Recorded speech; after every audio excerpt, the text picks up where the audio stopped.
Friends कैसे हैं? आशा करता हूँ बहुत अच्छे होंगे। और आज हम लोग करने वाले हैं आरआरबी एनटीपीसी एग्जाम 2025 के लिए मोस्ट एक्सपेक्टेड प्रश्न जो कि आपके एग्जाम हॉल में बिल्कुल आने वाले हैं। ठीक है, तो जिनका भी पेपर कल यानी कि 18 अगस्त को जिनका भी पेपर है, बिल्कुल वो जो है इस क्लास को किसी भी हालत में मिस न करें और बिल्कुल ही इस क्लास को देख लें, क्योंकि जिस तरीके से आपके प्रश्न पूछे गए हैं अभी तक के जो पेपर हुए हैं, तो उसके अकॉर्डिंग आपको ये क्लास बिल्कुल एग्जाम हॉल में जाने से पहले एक बार देख लेना चाहिए, या आगे आने वाले शिफ्टों में जिनका भी पेपर है तो आप बिल्कुल ही इस क्लास को देख लो, ताकि आपको एक आइडिया लग जाएगा कि किस लेवल के प्रश्न पूछे जा रहे हैं और किन किन टॉपिकों को ज़्यादातर जो है एग्जामिनर टारगेट कर रहा है। मैंने भी उन्हीं टॉपिकों को रखा हुआ है जहाँ से एग्जामिनर प्रश्न को उठाया हुआ है। ठीक है, तो बिल्कुल ये आप कह सकते हो कि 100% गारंटी के साथ कि यहाँ से प्रश्न, इन टॉपिकों से प्रश्न पूछे जाएंगे अगर आप इन टॉपिकों को अच्छे तरीके से पढ़ लेते हो तो। ठीक है, तो चलिएगा क्लास को स्टार्ट करेंगे। ज़्यादा समय नहीं लेंगे क्योंकि आपके पास समय भी बहुत कम है, और फटाफट से पूरे के पूरे प्रश्नों को सॉल्व करेंगे 100 को। ठीक है, तो बिल्कुल यहाँ पे जो है आप लोगों से छोटी सी रिक्वेस्ट रहेगा कि भाई साहब आप जो है यहाँ पे क्लास में आए हैं तो बिल्कुल क्लास को लाइक करें, चैनल पर नए आए हैं तो चैनल को सब्सक्राइब करें, ताकि इस तरीके के जो क्लास है आपको हम लोग डेली ही प्रोवाइड करेंगे, वो भी फ्री में। और आपको स्पेशल भी क्लास मिलता है जो कि सुबह के 4 AM पे होता है, रामबाण वाला क्लास, और उसको अगर आप देख कर जाओगे एग्जाम हॉल में तो 100% बेनिफिट होगा। तो बिल्कुल आपको वो क्लास की नोटिफिकेशन ऑन करना पड़ेगा। अब देखिए यहाँ पे लिखा हुआ है कि पहला प्रश्न, औरंगजेब के बाद मुगल साम्राज्य का अगला उत्तराधिकारी कौन था? बताने की कोशिश करना है सभी लोगों को। जैसे पहला प्रश्न है तो पहले प्रश्न का उत्तर आप अपने अकॉर्डिंग जो है ABCD करके बिल्कुल बताने की कोशिश करेंगे कमेंट बॉक्स में। सभी लोग कमेंट बॉक्स में फटाफट से उत्तर देंगे। गलत या सही ये मायने नहीं रखता है, क्योंकि एग्जाम हॉल में जब आप जाओगे तो वहां पे आपको उत्तर खुद से ही देना पड़ेगा। तो आप कोशिश करो कि यहाँ पे जो है आप बिल्कुल बेफिक्र होकर प्रश्नों को जवाब दो। ठीक है, तो पहले का उत्तर जिन्होंने भी बताया है बहादुर शाह प्रथम, बहादुर शाह प्रथम बिल्कुल राइट उत्तर हो जाएगा। नेक्स्ट प्रश्न की ओर चलेंगे और अगला प्रश्न कह रहा है कि असम के सत्रिया नृत्य के जो है संस्थापक के रूप में किसे जाना जाता है? असम के सत्रिया नृत्य के संस्थापक के रूप में किसे जाना जाता है? बताने की कोशिश करेंगे सभी लोग कि जो है इस प्रश्न का जो है राइट उत्तर क्या होने वाला है। बिल्कुल बहुत बेहतरीन, बहुत लाजवाब। शेयर भी करिएगा क्लास को, तो एक बार क्लास को शेयर कर दीजिए। असम के सत्रिया नृत्य के संस्थापक के रूप में किसे जाना जाता है? तो दूसरे नंबर प्रश्न का जो है राइट उत्तर आएगा आपका यहाँ पे शंकर देव। शंकर देव जो है आपके बिल्कुल राइट उत्तर हो जाएगा, ऑप्शन नंबर डी। अगला प्रश्न कह रहा है यहाँ पे कि वाडियार राजवंश का जो है उदय किस क्षेत्र में हुआ?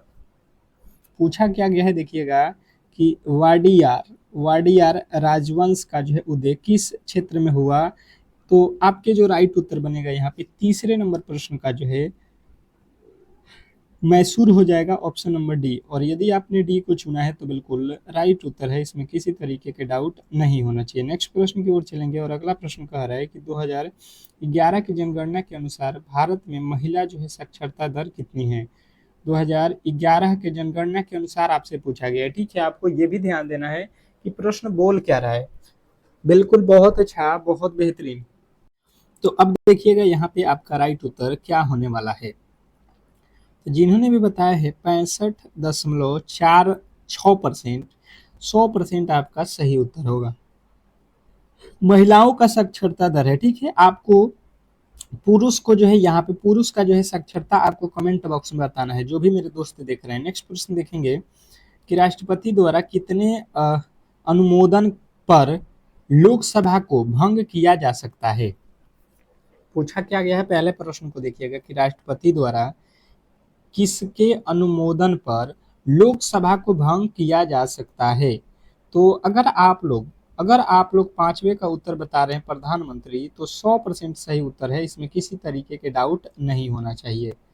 नेक्स्ट प्रश्न की ओर चलेंगे और अगला प्रश्न कह रहे हैं यहाँ पे कि केंद्र शासित प्रदेशों के लिए नियम कौन सा बनता है?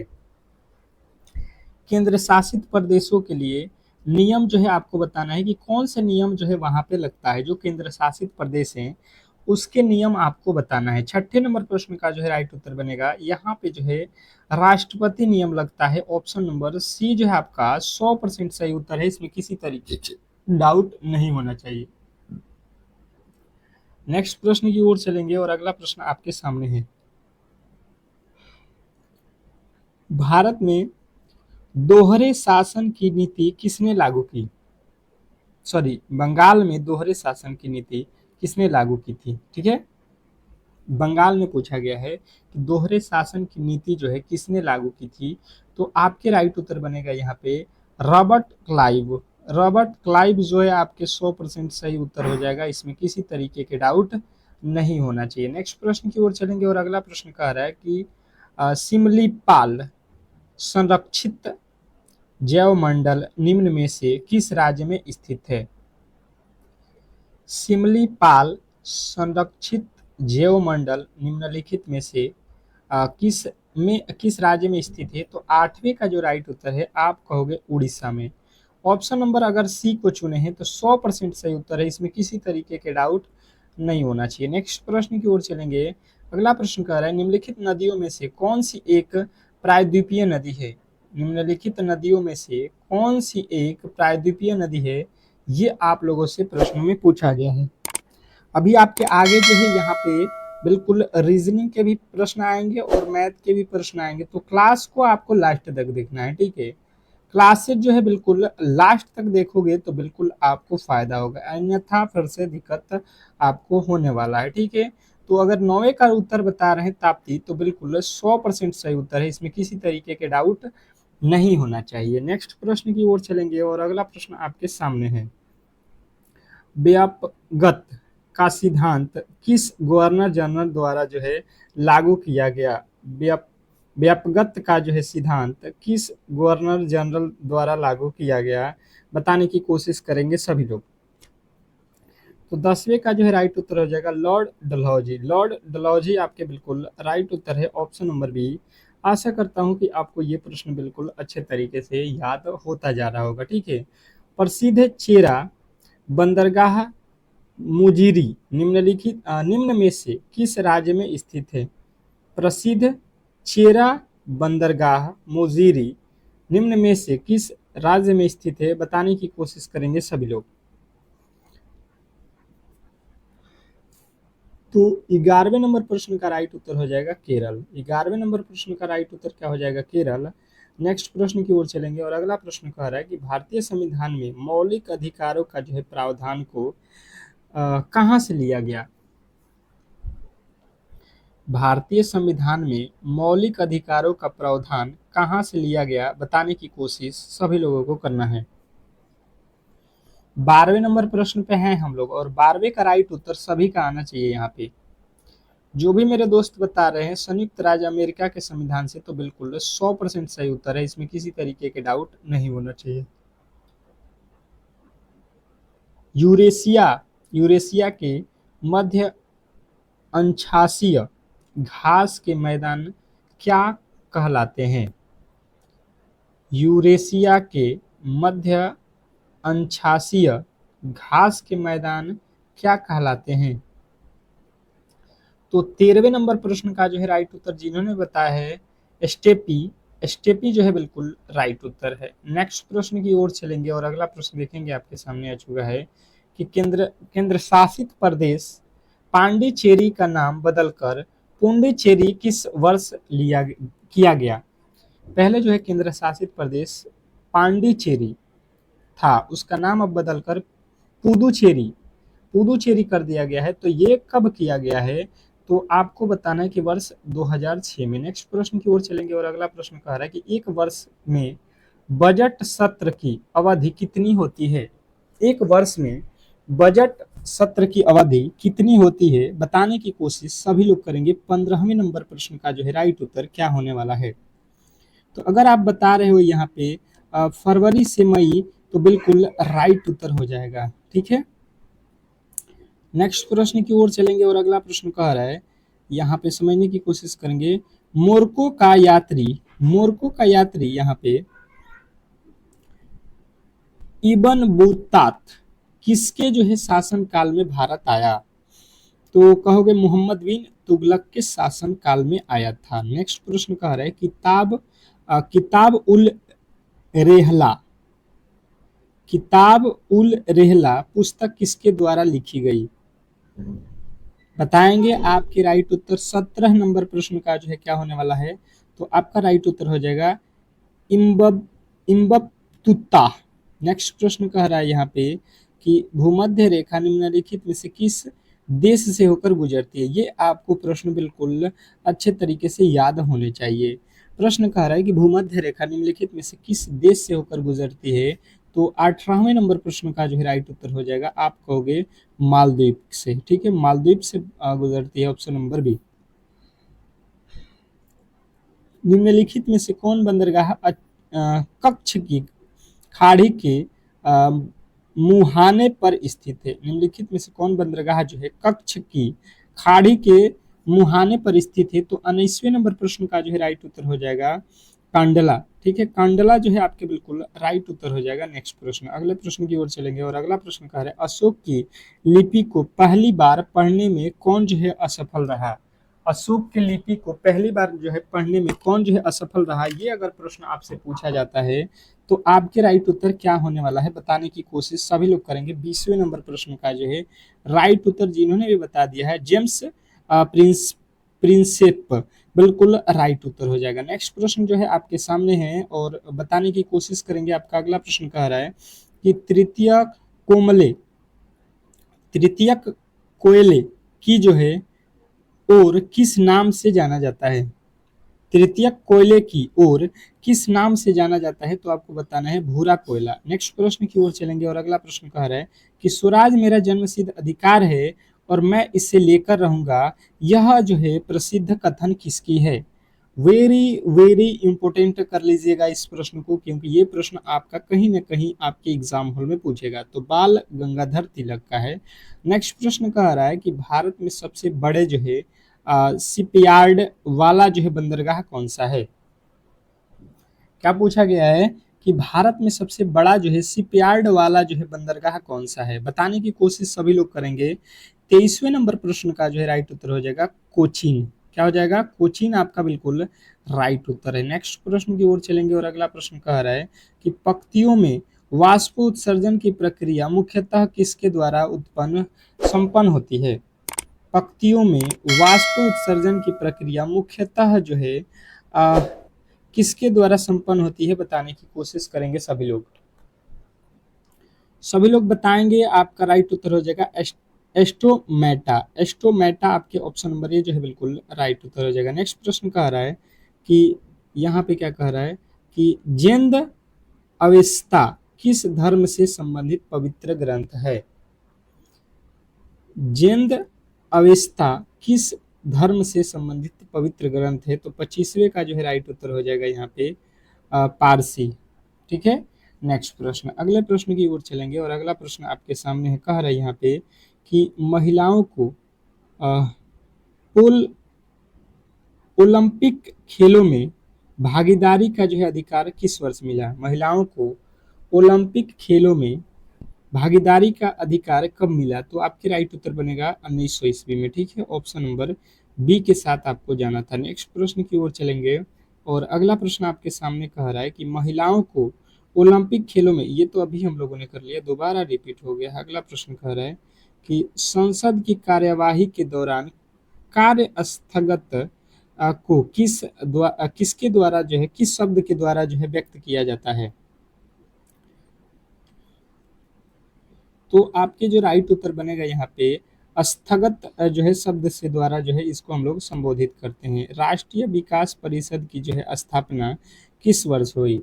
राष्ट्रीय विकास परिषद की जो स्थापना है किस वर्ष हुई? तो आप कहोगे 1952 ईस्वी, बिल्कुल राइट उत्तर है। अगला प्रश्न कह रहा है 42वां संविधान संशोधन अधिनियम किस वर्ष किस दिन से लागू हुआ? ठीक है, बताएंगे कि 42वां संविधान संशोधन अधिनियम किस दिन से लागू हुआ, ये आप लोगों से पूछा गया। किस डेट से लागू हुआ? तो 29वें नंबर प्रश्न का जो है राइट उत्तर हो जाएगा 3 जनवरी से। नेक्स्ट प्रश्न की ओर चलेंगे और अगला प्रश्न कह रहा है कि निम्नलिखित में से किस समिति को चालू अर्थव्यवस्था समिति कहा जाता है? निम्नलिखित में से किस समिति को चालू अर्थव्यवस्था कहा जाता है? तो तीसरे का जो है राइट उत्तर हो जाएगा यहाँ पे जो है अनुमानित समिति। अनुमानित समिति जो है आपके बिल्कुल राइट उत्तर है। नेक्स्ट प्रश्न की ओर चलेंगे और अगला प्रश्न कह रहा है कि राष्ट्रपति और राज्य मानव अधिकार आयोग के जो है सदस्यों को कौन हटा सकता है? राष्ट्रपति और राज्य मानव अधिकार आयोग के सदस्यों को कौन हटा सकता है? 31वें नंबर प्रश्न का जो है राइट उत्तर हो जाएगा अध्यक्ष। ऑप्शन नंबर ए आपका बिल्कुल राइट उत्तर है। नेक्स्ट प्रश्न कह रहा है कि भारत के किस राज्य में जवादी और सेवराय पहाड़ियाँ स्थित हैं? भारत के किस राज्य में जवादी और सेवराय पहाड़ियाँ स्थित है?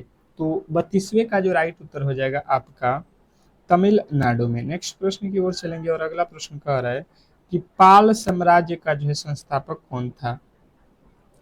पाल साम्राज्य का जो है संस्थापक कौन था? अगला प्रश्न आपके सामने है।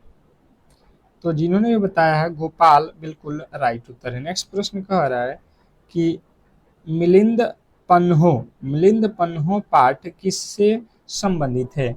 मिलिंद पन्हो पाठ जो है किससे संबंधित है आपसे पूछा गया है, बताने की कोशिश करेंगे सभी लोग।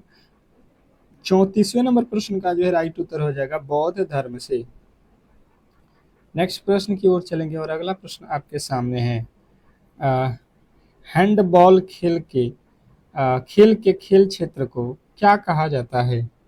हैंडबॉल खेल के खेल क्षेत्र को क्या कहा जाता है? तो 35वें नंबर प्रश्न का जो है राइट उत्तर हो जाएगा कोर्ट कहा जाता है। नेक्स्ट प्रश्न अगला प्रश्न आपके सामने है, कह रहा है कि पशुपति किस काल से मनाया जाता है? पशुपति जो है किस काल से मनाया जाता है, बताने की कोशिश सभी लोगों को करना है। तो जिनका भी उत्तर यहाँ पे आ रहा है हड़प्पा संस्कृति से, तो बिल्कुल राइट उत्तर हो जाएगा, इसमें किसी तरीके के डाउट नहीं होना चाहिए। नेक्स्ट प्रश्न कह रहा है पैरा पैरा पैरालंपिक में स्वर्ण पदम जीतने वाले पहले जो है भारतीय कौन थे? तो पहला ओलंपिक जीतने वाला कौन था भाई साहब? आप कहोगे मरियप्पन थंगावेलु। नेक्स्ट प्रश्न कह रहा है यहाँ पे कि कौन सा अंतरराज्य परिषद मंत्रालय के अंतर्गत आता है? कौन सा जो है अंतरराज्य परिषद मंत्रालय के अंतर्गत आता है? तो 38वें का राइट उत्तर हो जाएगा गृह मंत्रालय। नेक्स्ट प्रश्न की ओर चलेंगे और अगला प्रश्न कह रहा है कि निम्नलिखित में से कौन सा जो है शासक पाटलिपुत्र को जो है स्थापित किया था? कौन सा शासक था जो पाटलिपुत्र को जो है स्थापित किया था, बताने की कोशिश सभी लोगों को करना है यहाँ पे कि 39वें नंबर प्रश्न का जो है राइट उत्तर क्या होने वाला है? तो उदयन था जो पाटलिपुत्र को बसाया था, ऑप्शन नंबर बी। नेक्स्ट प्रश्न की ओर चलेंगे और अगला प्रश्न आपके सामने है, कह रहा है कि भारत की आकस्मिक निधि किस अनुच्छेद के तहत आता है या आती है? तो आप कहोगे अनुच्छेद 267। नेक्स्ट प्रश्न कह रहा है किस राज्य में मधुबनी चित्रकला प्रचलित है? किस राज्य में मधुबनी चित्रकला प्रचलित है, बताने की कोशिश करेंगे सभी लोग कि यहाँ पे जो है आपका राइट उत्तर जो है ऑप्शन नंबर डी बिहार हो जाएगा। नेक्स्ट प्रश्न की ओर चलेंगे और अगला प्रश्न आपके सामने कह रहा है कि कौन सा केंद्रीय प्रशासनिक न्यायाधिकरण मंत्रालय के जो है अधीन आता है? कौन सा जो है केंद्रीय प्रशासनिक जो है न्यायाधिकरण मंत्रालय के जो है अधीन आता है? तो 42वें का राइट उत्तर हो जाएगा कार्मिक मंत्रालय। नेक्स्ट प्रश्न अगला प्रश्न देखेंगे आपके सामने आ चुका है कि राष्ट्रीय मानव अधिकार आयोग किस वर्ष में जो है स्थापित किया गया? चलिएगा बताने की कोशिश कीजिएगा सभी लोग, राष्ट्रीय मानव अधिकार आयोग किस वर्ष में स्थापित किया गया? तो आपके राइट उत्तर हो जाएगा 1993 में। नेक्स्ट प्रश्न की ओर चलेंगे और अगला प्रश्न कह रहा है कि विरूपाक्ष मंदिर किस राज्य में स्थित है? विरूपाक्ष मंदिर किस राज्य में स्थित है? विरूपाक्ष मंदिर किस राज्य में स्थित है? तो आपके राइट उत्तर हो जाएगा कर्नाटक राज्य में स्थित है। नेक्स्ट प्रश्न कह रहा है निम्नलिखित में से किस ग्रह को विशालकाय ग्रह कहा जाता है? निम्नलिखित में से किस ग्रह को विशालकाय ग्रह कहा जाता है? तो 45वें नंबर प्रश्न का जो है राइट उत्तर हो जाएगा बृहस्पति। बृहस्पति आपके बिल्कुल राइट उत्तर हो जाएगा। अगला प्रश्न कर रहा है विटामिन B3 का जो है रासायनिक नाम क्या है? विटामिन B3 का जो है रासायनिक नाम पूछ दिया है। तो आपका जो राइट उत्तर यहाँ पे बनेगा राइबोफ्लोविन, राइबोफ्लोविन। नेक्स्ट प्रश्न कह रहा है कि हरिद्वार शहर किस नदी के तट पर स्थित है? हरिद्वार शहर जो है किस नदी के तट पर है बताने की कोशिश सभी लोग करेंगे। तो जिनका भी उत्तर आ रहा है गंगा, 100% सही उत्तर है, इसमें किसी तरीके के डाउट नहीं होना चाहिए। नेक्स्ट प्रश्न की ओर चलेंगे और अगला प्रश्न कह रहा है कि निम्नलिखित में से कौन भारतीय संविधान की प्रस्तावना का जो है हिस्सा नहीं है? निम्नलिखित में से कौन जो है भारतीय संविधान की प्रस्तावना का हिस्सा नहीं है बताने की कोशिश करेंगे सभी लोग। 48वें नंबर प्रश्न का जो है राइट उत्तर हो जाएगा प्रावधान। ऑप्शन नंबर डी जो है आपका बिल्कुल 100% सही उत्तर है, इसमें किसी तरीके के डाउट नहीं होना चाहिए।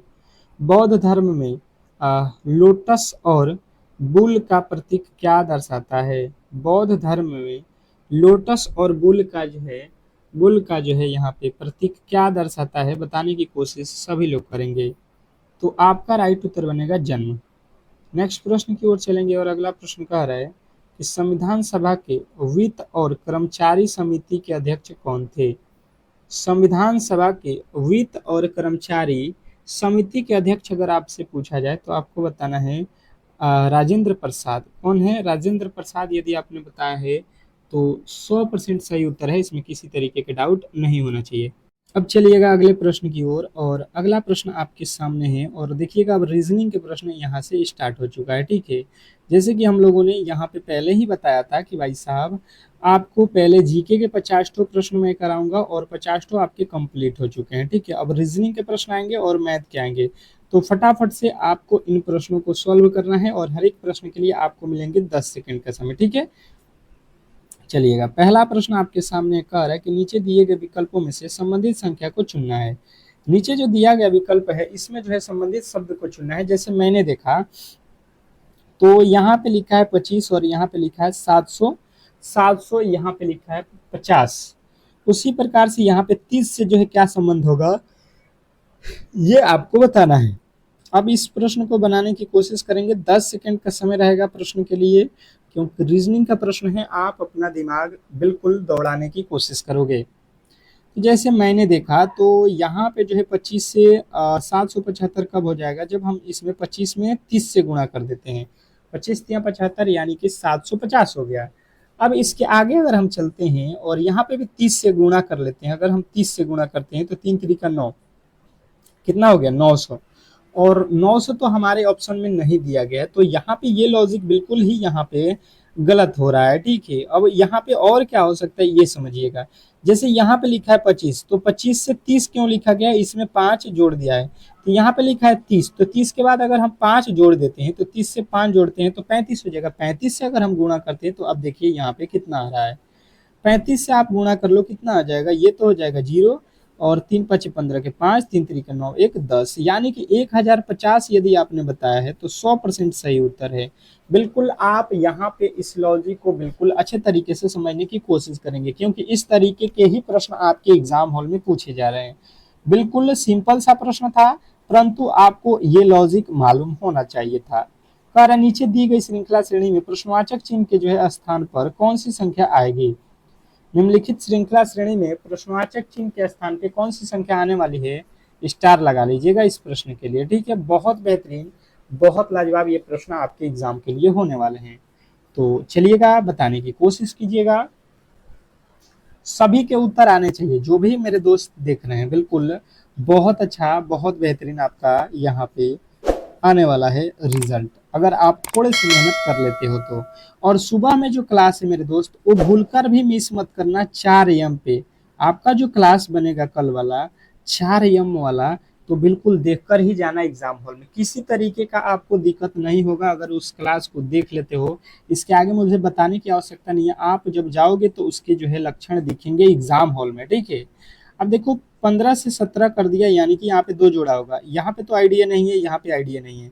इसके आगे यहाँ पे 47 लिखा है, तो यहाँ पे कितना जोड़ा गया है ये आप देख लो कि कितना जोड़ा है, 14 जोड़ा है।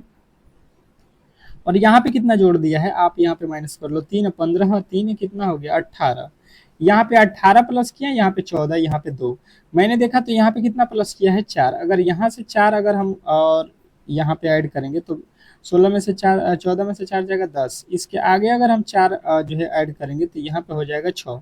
और यहाँ से 4, तो अब देख लो 2 के बाद 6 किस तरीके से हुआ, 4 जोड़ के, 6 से 10, 10 से 14, 14 से 18, बिल्कुल सब में 4 4 प्लस किया गया है। तो आप जोड़ लो 17 में 6 जोड़ लो, 17 6 कितना होता है 23। 23 में आप 10 जोड़ोगे 33। हमारा बिल्कुल राइट उत्तर ऑप्शन नंबर कौन सा बन रहा है, 23 जो है ऑप्शन नंबर डी। और आशा करता हूं कि आप ऐसे प्रश्नों में किसी भी एंगल से गलती नहीं करोगे, ये मेरा दावा है, क्योंकि आपको मैंने अच्छे तरीके से हर एक प्रश्न को जो है समझा रहे हैं, ठीक है। तो बिल्कुल गलती नहीं करोगे। नेक्स्ट प्रश्न, अगला प्रश्न देखेंगे और स्टार लगा लेंगे। कह रहा है कि नीचे दी गई आकृति में कितने त्रिभुज है, और स्टार लगा के बताने की कोशिश करेंगे कि इस प्रश्न के जो है राइट उत्तर आपके अकॉर्डिंग क्या होने वाला है। बहुत बेहतरीन, बहुत लाजवाब ये प्रश्न आपके एग्जाम के लिए होने वाले हैं। सभी के उत्तर आना चाहिए, जो भी मेरे दोस्त क्लास को देख रहे हैं तो आपके उत्तर बिल्कुल आने चाहिए, क्योंकि ऐसे प्रश्न आपके एग्जाम हॉल में बिल्कुल पूछा जा रहा है। फिगर काउंटिंग से 2 ठो प्रश्न दे रहा है, तो त्रिभुज आपको काउंट करना बिल्कुल आना चाहिए। और जैसे मैंने देखा तो यहाँ पे मैंने क्या देखा कि देखिए सबसे बड़े बड़े को गिन लो, यहाँ पे एक त्रिभुज बनाया है, ये दूसरा बना दिया और ये तीसरा बना दिया, ठीक है। अब 3 के बाद अगर कोई त्रिभुज अगर आपको दिख रहा है तो आप कहोगे बिल्कुल दिख रहा है, यहाँ पे थोड़े से आपको जो है अच्छे तरीके से देखना था। जैसे जब मैंने देखा तो त्रिभुज किस तरीके से दिख रहा है, जैसे देखो एक तो ये त्रिभुज दिख रहा है, और एक त्रिभुज यहाँ से दिख रहा है, और एक त्रिभुज यहाँ से दिख रहा है। कहाँ से दिख रहा है आपको, गलती हो गया ना आपका, यहाँ से ये वाला एक त्रिभुज दिख रहा है, एक छोटा सा, एक उसके ऊपर और एक यहाँ से, तो तीन तीन ठो और बन गया, 3 ठो बड़ा वाला, तो 3 और 3 मिलके हम लोग बताएंगे कि भाई साहब यहाँ पे टोटल जो है त्रिभुजों की संख्या 6 है। और यदि आपने 6 को चुना है, यदि आपने 6 को चुना है तो 100% सही उत्तर है, इसकी 100% गारंटी है, इसमें किसी तरीके के डाउट नहीं होना चाहिए। अगला प्रश्न कह रहा है कि एक निश्चित कुट भाषा में ENVOY को यहाँ पे कोडित की जाती है। चेक करें कि BGDBL को इसी प्रकार से कोडित किया जाएगा। सॉरी, इसका मतलब ये लिखा है, इसका मतलब ये लिखा है, तो हमसे पूछ रहा है एंगल को जो है किस तरीके से लिखा जाएगा। बात तो जो है आपको समझ में आया होगा, तो आप कर सकते हो। जैसे इसने बोला कि जो है इनवॉय को जो है ये लिखा गया, ठीक है, और चेक को जो है ये लिखा जाता है, तब जो है हम लोग से इंगल को जो है बताना है कि क्या लिखा जाएगा। अब देखिए कोडिंग डिकोडिंग के प्रश्न है, तो आपको मैंने पहले भी बताया कि कभी भी आप जब एग्जाम हॉल में जाओगे तो आपको रफ मिला होगा, ठीक है, और बिल्कुल आप रफ का यूज करोगे तो कभी भी जिंदगी में ऐसे प्रश्न गलती नहीं करके आओगे। और इसके बदले लिखा क्या गया है, यहाँ पे लिखा है DMMUNX, ठीक है। अब यहाँ पे जब लिख लोगे तो आपको बिल्कुल ही आइडिया लग जाएगा कि भाई साहब प्रश्न में किया क्या गया है। जब आप लिखोगे तो बिल्कुल समझ में आ जाएगा। जैसे मैंने देखा यहाँ पे, तो ई का लिखा है डी, तो ई से पहले आता है डी, मतलब -1 कर दिया है। एन से पहले आता है एम, यानी कि -1 कर दिया। और भी से पहले आता है यू, यानी कि -1। ओ से पहले आता है एन, यानी -1। वाई से पहले आता है एक्स, यानी कि -1। सब में -1 कर रहा है, तो आप भी बिल्कुल वही लॉजिक लगाओगे और -1 कर दोगे। किसके साथ करना है, तो ANGLE, ठीक है। अब यहाँ पे काउंट करो, जैसे ए है, ए से कम 1 करोगे, ए होता है 27 पे, आपका आ जाएगा 1 कम 26, 26 पे होता है जेड। एन लिखा है, एन से कम क्या होता है एम। और जी होता है, जी से एक अक्षर पीछे जाओगे क्या होता है, तो जी से पहले आता है एफ, एफ आता है ना, एफ, बिल्कुल आप कहोगे एफ।